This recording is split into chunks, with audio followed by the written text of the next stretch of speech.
स्वास्थ्य भी हमारा अधिकार है। आज अगर स्वास्थ्य की बात करें तो हमारे राज्य का सबसे बड़ा स्वास्थ्य केंद्र कौन सा है? रिम्स है। झारखंड में सबसे बड़ा स्वास्थ्य केंद्र रिम्स है। कुछ दिन पहले हाईकोर्ट ने फटकार लगाई थी रिम्स को कि यदि आप व्यवस्था नहीं दे पाते हैं तो बंद कर दीजिए। यानी हमारे राज्य के सबसे बड़े स्वास्थ्य केंद्र पर भी सवाल खड़ा है। इतना लूट मचा है, इतना भ्रष्टाचार फैला है, इतना करप्शन है कि इस राज्य के सर्वोच्च स्वास्थ्य केंद्र में सवाल खड़ा है, रिम्स में सवाल खड़ा है। और ये सवाल हमने नहीं, इस राज्य के माननीय हाईकोर्ट ने खड़ा किया कि बंद कर दीजिए। तो भाई ये राज्य बना किसके लिए? आप हमारे स्वास्थ्य की बात नहीं करोगे, आप हमारे शिक्षा की बात नहीं करोगे, आप हमारे रोजगार की नहीं बात करोगे, तो ये राज्य क्या केवल मुख्यमंत्री बदलने के लिए बना है? ये राज्य क्या कुछ परिवारों के लिए बना है? आप बताइए। हम तो सुने थे कि खाली हेमंत दादा ही अपने परिवार को देख रहे हैं, यहाँ जानकी यादव और अमित यादव भी सब चाचा भतीजा है। ऐसे कैसे चलता हो चाचा भतीजा? घर कहानियां साहब आ बेटा आप बता कहानियां साहब। हम तो सोचे थे कि खाली जो हेमंत सोरेन मुख्यमंत्री साहब हैं वो आनंद फानंद में कल्पना भाभी को चुनाव लड़ाए, गांडे से गांडे जीत गई, चंपई चचा को बैठा दिए, मुख्यमंत्री बन गए।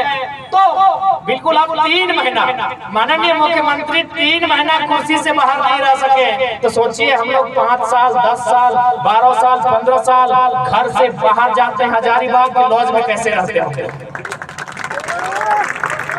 आप माननीय मुख्यमंत्री 3 महीना मुख्यमंत्री की कुर्सी से, जबकि आप तो विधायक थे, आप बरहेट से विधायक थे, विधायक का भी पेमेंट 3 लाख के आसपास आई है। विधायक की नहीं भी रहते तो 50,000 महीना मिल ही जाता। फिर भी आप 3 महीना मुख्यमंत्री की कुर्सी से दूर नहीं रह पाए। तो सोच के देखिए उन छात्रों का जो अपने गांव को छोड़ के, अपने माता पिता को छोड़ के, अपने घर परिवार को छोड़ के हजारीबाग में, रांची में 10 सालों से 15 सालों में एक 10 बाय 10 के कमरे के तापमान को सहते हुए परीक्षा की तैयारी कर रहे हैं। कैसा बीत रहा होगा?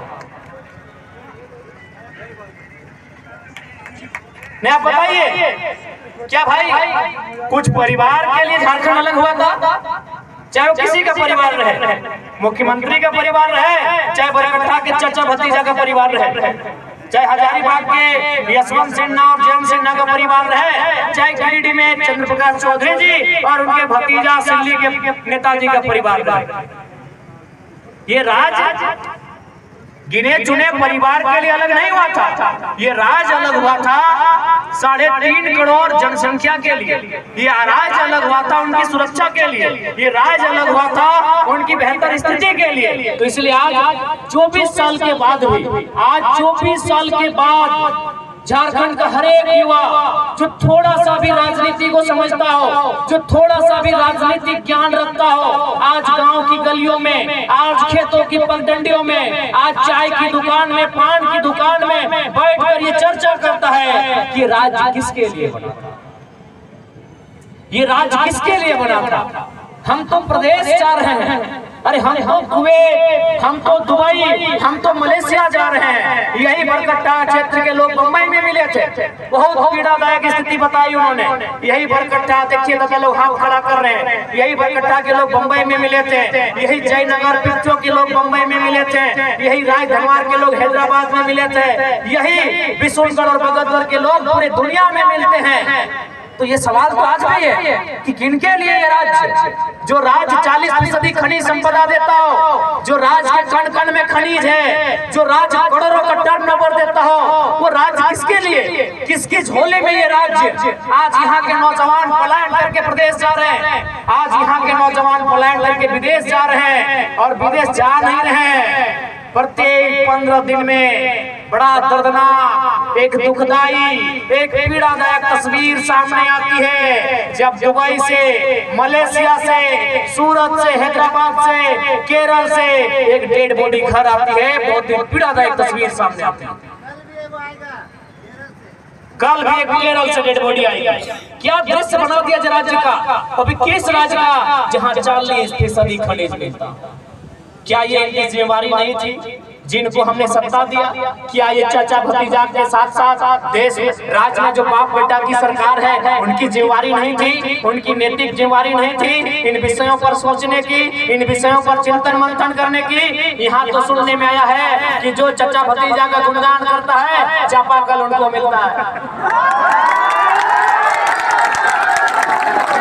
क्या व्यवस्था बना दिया है भाई?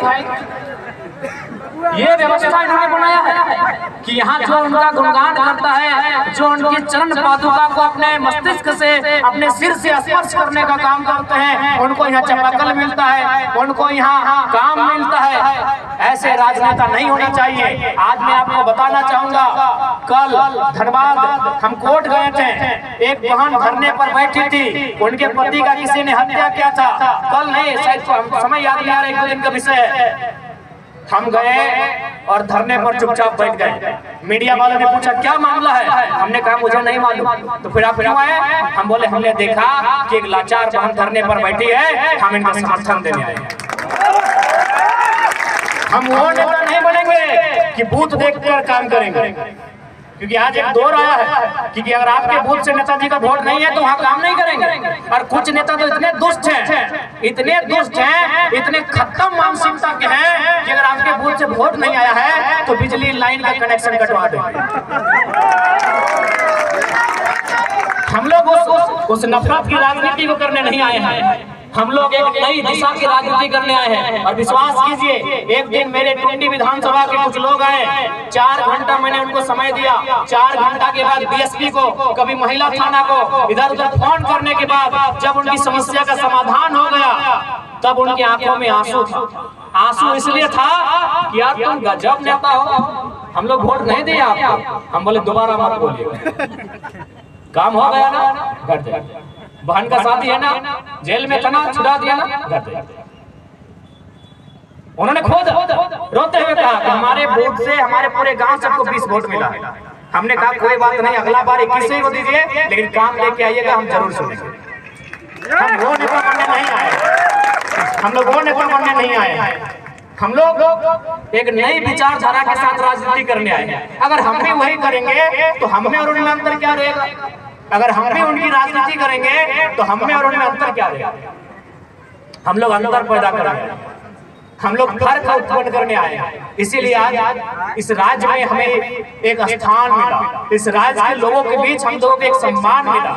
और बिल्कुल चाहे कोडरमा लोकसभा की बात कीजिए, चाहे बगल में हजारीबाग लोकसभा है और पीछे तो फिर गिरिडीह हम खुद हैं, हजारीबाग लोकसभा है, कोडरमा लोकसभा है। आपने हमारे पार्टी के कैंडिडेट को तीसरे नंबर पर रखा, ये भी हमारे लिए गर्व की बात है, इसके लिए आपका आभार करता।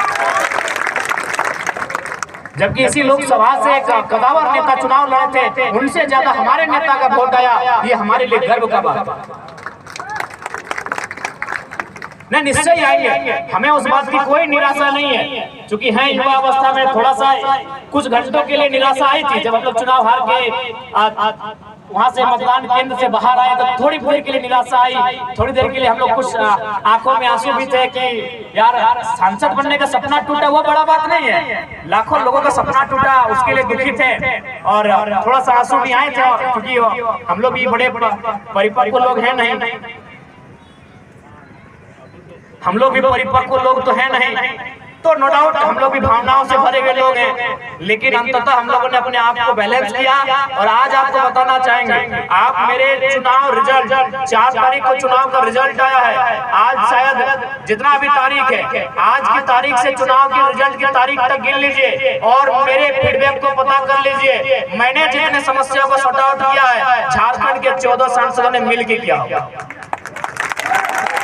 मिलकर किया। क्यों? क्योंकि उनका आधा दिन दिल्ली में बीत रहा है, उनका आधा दिन दिल्ली में, आधा दिन गुलदस्ता लेते हुए, आधा दिन वीआईपी लोगों से मिलते हुए, आधा दिन ठेकेदारों से मिलते हुए, आधा दिन टूर में बीत रहा है। इसलिए बीते चुनाव हारने के बाद जितनी समस्याओं को हमने सॉर्ट आउट किया है, जो हमारी हैसियत है, छोटी रहे थोड़ा मीडियम साइज की समस्या रहे, जिन समस्याओं का हम लोगों ने समाधान किया, ये जो बाकी सांसद मिल के नहीं किया, हाँ वो हमसे अच्छा करेंगे क्योंकि पावर में है, वो संवैधानिक पावर में। हम ये नहीं कह रहे हम उनसे अच्छा कर पाएंगे, लेकिन अभी 1 महीना का रिपोर्ट कार्ड बता रहे हैं, आप उनका एक भी दिखा दीजिए। आज हम लोग एक दिन में 3 जगह मजदूर बैठे थे धरने पर, 3 जगह हम लोग मुआवजा दिलाए। बगोदर में मलेशिया से डेड बॉडी आई, डेड बॉडी 20 दिन बाद आई और मुआवजा 5 दिन में पहुंचा। वहाँ के जनप्रतिनिधि हार मान चुके थे। यहाँ तक कि पदाधिकारी IAS पदाधिकारी बोल रहे थे कि यार इतने में मान लो विदेश की कंपनी है। हमने कहा एक बार हम लोग को प्रयास करने दें। IAS पदाधिकारी ने हार मान लिया था कि कंपनी विदेश में मलेशिया में है, अब कैसे लड़िएगा, कैसे मुआवजा लीजिएगा, जो दे रहा है ले लीजिए। 6 लाख ले रहा था, पहले तो 3 लाख फिर 6 लाख। हमने कहा नहीं, कम से कम राउंड में दीजिए। तो फिर बात करते करते हम लोग 5 दिन के भीतर उसको 12 लाख का मुआवजा और डेड बॉडी बात बताई। तो ये नहीं, ऐसा नहीं कि हम लोग कुछ बोले और वो काम हुआ ही नहीं। आपके पास 2 आंखें हैं, आंखें खुली हैं, आपके कान खुले हुए हैं, आप अखबार पढ़ते हैं, आप मोबाइल से जुड़े हुए हैं, आप यूट्यूब से जुड़े हुए हैं, आप सूचना ले सकते हैं। पिछले 1 महीने का, हम पूरा 2 साल 2.5 साल छोड़ देते हैं, 1 महीना का आप रिपोर्ट उठा लीजिए। एक जगह नहीं, पूरे झारखंड, कोल्हान से लेके गोड्डा तक हमारी टीम गोड्डा वाली कोडरमा भी आई थी। प्रेम जी, रविरा, महेंद्र जी, कोडरमा भी हमारी टीम आई थी। रेलवे में घटना घटा था, ऊपर से एक मजदूर नीचे गिर गया था, कोई सामने नहीं था। हमारी टीम वहाँ खड़ा होती है, जो हमारी हैसियत है हम लोगों ने उस परिवार को मुआवजा दिलाने का किया। यह कोडरमा की घटना है, वो मजदूर बागमारा का था, हमारे धनबाद जिले के बागमारा का था। ये 1 महीना का रिपोर्ट कार्ड है। ये हम लोग इसलिए बता रहे हैं कि हम लोग बिना संवैधानिक पद में रह के तहलका कर सकते हैं। हम लोग बिना किसी संवैधानिक पद पे रह के तहलका कर सकते हैं। तो सोच लीजिए जिस दिन संवैधानिक पदों में आएंगे क्या क्या हो सकता है। सोच लीजिए कि हम लोग अगर संवैधानिक पदों में आते हैं तो क्या क्या हो सकता है, बस इतना सोचिए। विश्वास कीजिए, आपकी शिकायतों को लंबा नहीं खींचा जाएगा। एक टेलीफोन से आपकी समस्या का निदान होगा जिस दिन हम लोग संवैधानिक पदों पे आएंगे। क्योंकि हमने स्पष्ट कहा है कि जब भी कोई पावर में आता है तो उसका एक रिएक्शन होता है। जब भी कोई पावर में आता है, चाहे जंगल का शेर हो, चाहे गजराज हाथी हो, अगर उसको पावर है तो नुकसान किसी को होता है। अगर शेर पावर में है तो छोटे छोटे जीव जंतुओं को खाता है। अगर हाथी पावर में होता है तो बड़ी बड़ी टहनियों को तोड़ता है। ये नियम है, कोई भी पावर में आए। अगर हम लोग भी पावर में आएंगे तो नुकसान होगा। आप अगर सोच रहे हैं कि नुकसान नहीं होगा तो गलत सोच रहे हैं। हम लोग भी पावर में आएंगे तो नुकसान होगा, लेकिन नुकसान उनका होगा चाचा भतीजा। नुकसान होगा भ्रष्ट IAS IPS का, नुकसान होगा DC छवि रंजन जैसे पदाधिकारियों का, नुकसान होगा इंजीनियर वीरेंद्र कुमार जैसे लोगों का, जिनका बेटा तीसरे दिन में 35,000 का टी-शर्ट बदलता था, उसको बनियान में घुमाएंगे। नो डाउट हम लोग भी पावर में आएंगे तो नुकसान होगा। बिल्कुल दुनिया की रीत है, जो भी पावर में आता है नुकसान होता है। लेकिन हम लोग पावर में आएंगे तो नुकसान होगा जो करप्शन के साथ मिले हुए हैं, जो करप्शन के साथ जुड़े हुए हैं। नुकसान उनका होगा जो बालू की गाड़ी से चंदा लेते हैं। और ये हवाई बात नहीं, हम एक दिन की घटना बता रहे हैं। हमारे धनबाद के जिला अध्यक्ष हमारा इंतजार कर रहे थे बरवड्डा में, हम गोविंदपुर में थे। हम गोविंदपुर में आए, बरवड्डा में उन्होंने रिसीव किया। वो जानबूझ के गाड़ी बढ़ा ही नहीं रहा। तो हम बोले क्या बात है, गाड़ी क्यों नहीं बढ़ा रहे हैं? बोला आपको देख के पुलिस लोग मुंह घुरा लिया है, यहाँ भी लोग चंदा ले रहा है। तो बोला और 5 मिनट रुकिए ना, इन लोग यहाँ से निकल जाए।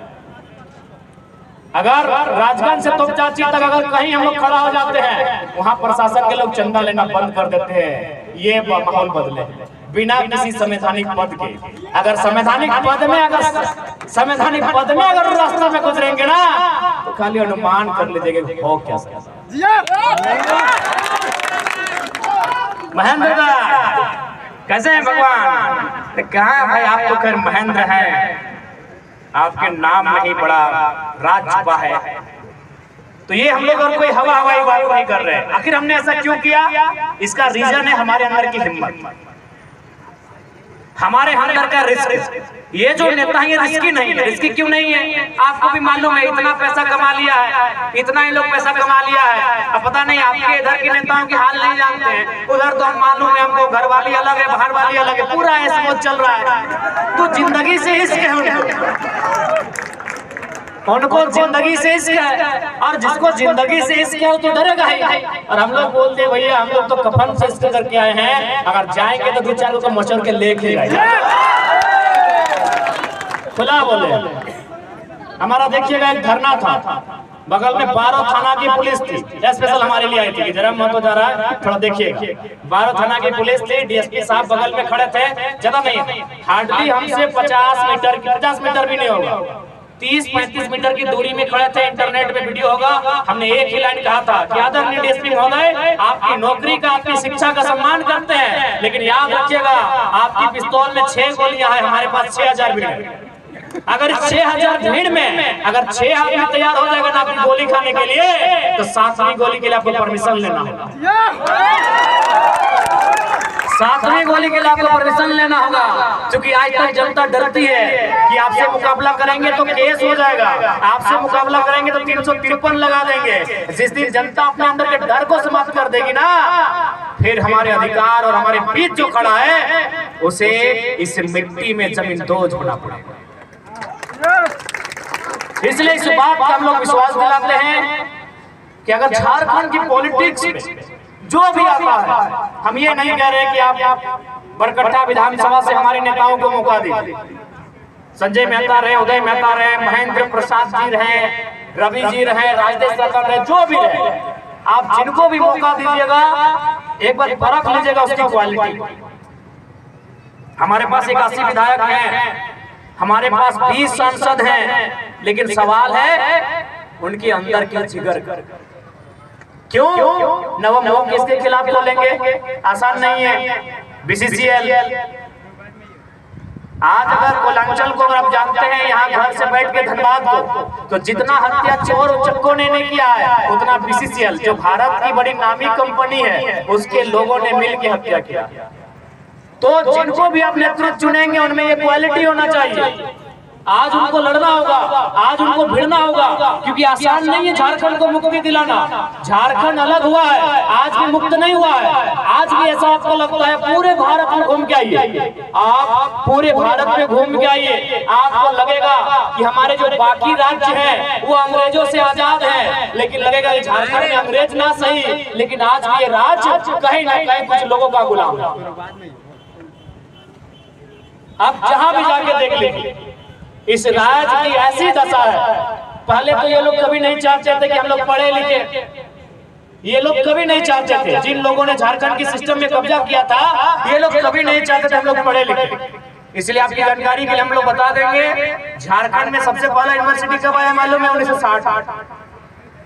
रांची यूनिवर्सिटी 1960 आया। उसके बाद 32 साल लगे दूसरी यूनिवर्सिटी के लिए, विनोबा हजारीबाग के लिए 32 साल का गैप लगा। क्यों? नहीं, इसके लिए एक छोटा सा कारण बताते हैं। 2004 में हमारे अगर कोई भाई लोग हैं तो आपको याद होगा, उस समय प्राइमरी टीचर की वैकेंसी आई थी। जब झारखंड फर्स्ट टाइम अलग हुआ और जब फर्स्ट टाइम प्राइमरी टीचर की वैकेंसी आई थी, तो झारखंड में जो योग्यता मांगी गई थी ना, वो योग्यता क्या थी मालूम है? बीएड। अगर मैं गलत ना हो तो अगर जो जानकार लोग हैं, हमारे पीछे भी बहुत सारे बुद्धिजीवी लोग बैठे हैं, उस समय झारखंड में योग्यता मांगी गई थी बीएड। जबकि आपको भी मालूम है प्राइमरी टीचर बनने के लिए आज भी योग्यता है डीएलएड। आज भी डीएलएड, इंटर प्लस डीएलएड। यदि आपको 5वां तक का मास्टर बनना है, यदि आप नर्सरी से 5वां क्लास के बच्चों को पढ़ाना चाहते हैं, तो आपको इंटर पास होना चाहिए और डीएलएड होना चाहिए। लेकिन झारखंड में मांगा गया था बीए प्लस बीएड। क्यों मांगा गया था? झारखंड में उस समय यूनिवर्सिटीज नहीं थी, झारखंड में उस समय कॉलेज नहीं थे। जो भी डिग्रियां थी किनके पास थी? ये हमारे बड़े भाई यूपी बिहार वालों के पास। एकदम आए, एंट्री किए और सारी नौकरी को 80% नौकरी को लूट लिए। तो ये तो सिस्टम हमेशा चलता है। और